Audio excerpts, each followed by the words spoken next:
what you're going to do on Tuesday is not a poll. It is a vote. It counts. And what we are being asked to choose is not just the future of our country. That is ultimately what this election is about. But also the future of the conservative movement. Of what it means to be a conservative in the 21st century. For 36 years, for 36 years, the conservative movement after the Reagan Revolution has been about limited government and about free enterprise and about a strong national defense. That was the Reagan Revolution. It changed the country in a way that re-embraced all of the principles that made us the greatest country in the world. But now, we are being asked to choose once again, what will it mean in the 21st century? So if the polls are to be believed, and the election results from some of these states continue to go, then we have to view what will the conservative movement be like if the front runner in this race right now, Donald Trump, is put in charge of the conservative movement. So last night we had a chance to talk about that.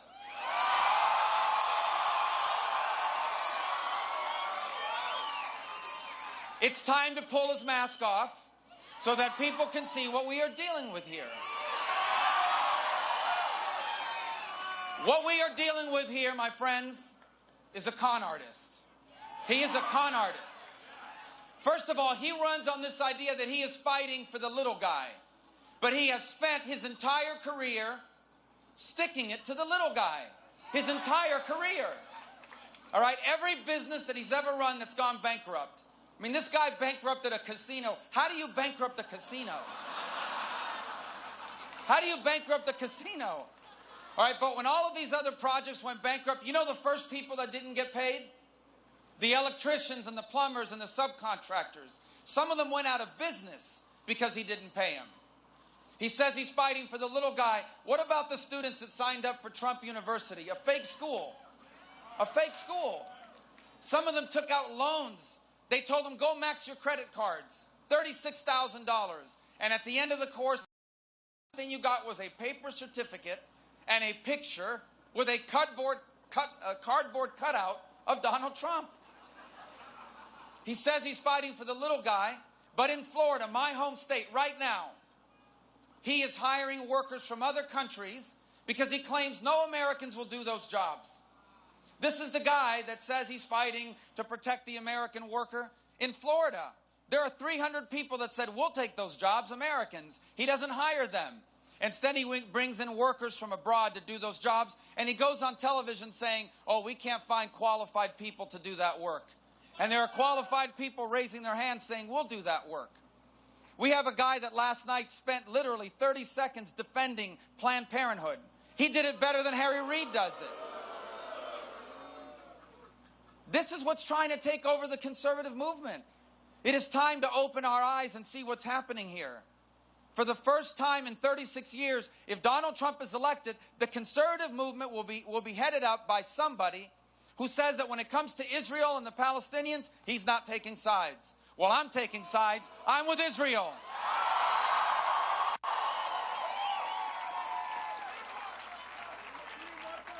We had a guy yesterday that was saying on the stage, oh, if you don't support government takeover of health care, then you're in favor of letting people die in the streets. Well, I've heard that before in the Democratic debate from Bernie Sanders and Hillary Clinton and Barack Obama. So it's time. The charade is up. This is a con job where he's going to Americans that are struggling, Americans that are hurting, and he's implying, I'm fighting for you because I'm a tough guy. A tough guy? This guy inherited $200 million. He's never faced any struggle. He's never faced. The other day he told somebody, a protester, I'm going to punch in the face. Donald Trump has never punched anyone in the face. Donald Trump was the first guy that begged for Secret Service protection. First guy. He's never punched anyone in the face. He inherited $200 million. I said it last night. If he had not inherited $200 million right now, he would be selling watches in Times Square or be doing one of those infomercials on Saturday morning where he promises to teach you how to flip properties, right? So we unmasked him last night. And let me tell you, it's time for you to unmask him as well. I bet you all know You all have friends. You all have friends that are thinking about voting for Donald Trump. Friends, do not let friends vote for con artists.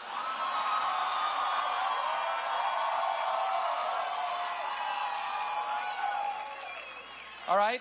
So, you want to have a little fun? All right. What does Donald Trump do when things go wrong? He takes to Twitter. I have them right here. Let's read some. You'll have fun. All right, number one.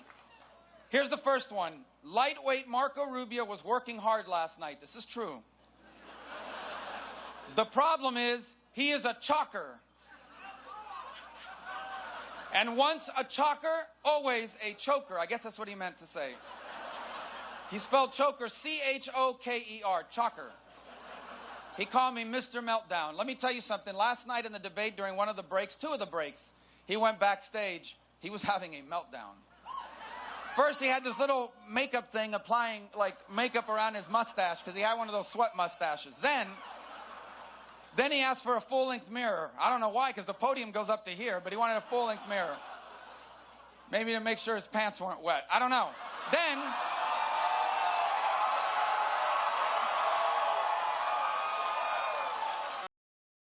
Then I see him pacing back and forth, and then he's huddled in the corner talking to somebody. He's like waving his arms up and down, and the person's trying to calm him down. So, anyway. But I'm a chalker. All right. Next tweet. Leet-weight chalker Marco Rubio looks like a little boy on stage, not presidential material. He meant to say lightweight, but he spelled it L-E-I-G-H-T. So he got that wrong. Looks like a little boy on stage. It's not that I look like a little boy. I wouldn't even be the youngest president, but he would be the oldest president ever elected. And it's like an 8-year term, so you start to worry. All right. Last one. Wow, every poll said I won the debate last night. No, this was him about himself, okay? Great honer. I think he meant to say great honor. I don't know how he got that wrong because the E and the O were nowhere near each other on the keyboard. Great honer. All right. So, here's what that's what I'm thinking. So how does this guy, not in one tweet, 3 tweets, misspell words so badly? And I only reached 2 conclusions. Number one, that's how they spell those words at the Wharton School of Business, where he went. Or number 2, just like Trump Tower, he must have hired a foreign worker to do his own tweets.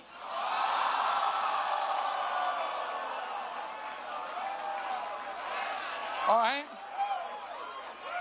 So, guys, we have a con artist as the front runner in the Republican Party.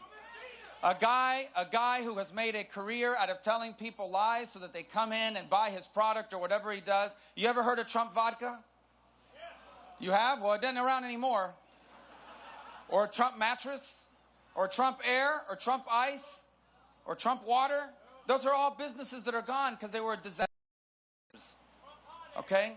Trump hot air, yeah. So we cannot allow the conservative movement to be taken over by a con artist because the stakes are too high. This country faces an election in which our very identity as a people is at stake.